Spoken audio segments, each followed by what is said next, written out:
ഗസയിലെ യുദ്ധം അവസാനിപ്പിക്കണമെന്ന ഇസ്രയേലിന്റെ ആഹ്വാനം ശക്തമായതോടെ സ്വതന്ത്ര ഫലസ്തീൻ രാഷ്ട്രം സ്ഥാപിക്കുന്നതുവരെ നിരായുധീകരണത്തിന് തയ്യാറല്ലെന്ന് ഹമാസിന്റെ പ്രഖ്യാപനം.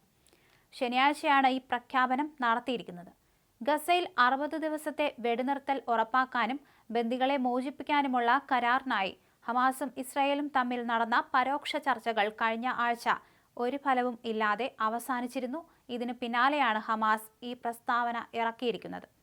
ഫ്രാൻസും സൗദി അറേബ്യയും ഫലസ്തീൻ ഇസ്രായേൽ പ്രശ്ന പരിഹാരമായി 2 രാജ്യ സിദ്ധാന്തത്തെ പിന്തുണച്ച് പുതിയ പ്രമേയം സമർപ്പിച്ച പശ്ചാത്തലത്തിലായിരുന്നു ഹമാസിന്റെ പ്രതികരണം. ഖത്തറും ഈജിപ്തും ഈ പ്രമേയം അനുകൂലിച്ചു. ഇതിന്റെ ഭാഗമായി ഹമാസ് ആയുധങ്ങൾ പാശ്ചാത്യ പിന്തുണയുള്ള ഫലസ്തീൻ ഭരണകൂടത്തിന് കൈമാറണമെന്ന് നിർദ്ദേശിച്ചു. 2007 മുതൽ ഗസയിൽ ഭരണം നിലനിർത്തുന്ന ഹമാസ് ഇസ്രായേലിന്റെ സൈനിക ആക്രമണത്തിൽ തകർന്ന നിലയിലാണെങ്കിലും സായുധ പ്രതിരോധം എന്ന അവകാശം ഉപേക്ഷിക്കില്ലെന്ന നിലപാടിലാണ്.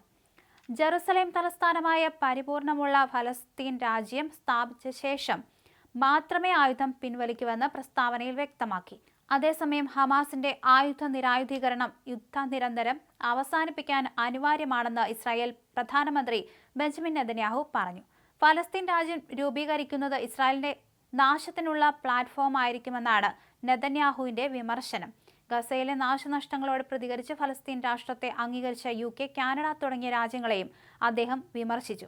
ഹമാസിന്റെ തടവിൽ കഴിയുന്ന ആളുകളുടെ വീഡിയോ പുറത്തുവിട്ടതിന് പിന്നാലെ ശക്തമായ പ്രതിഷേധമാണ് ഉയരുന്നത്. വീഡിയോ പുറത്തു വന്നതിന് പിന്നാലെ അവരുടെ കുടുംബവും രംഗത്തെത്തിയിരുന്നു. തടവുകാരുടെ രക്ഷപ്പെടാത്ത സാഹചര്യം പ്രധാനമന്ത്രി നെതന്യാഹുവിന്റെ രാഷ്ട്രീയ ലക്ഷ്യങ്ങളായെന്ന് മാതാപിതാക്കൾ ആരോപിക്കുന്നുണ്ട്.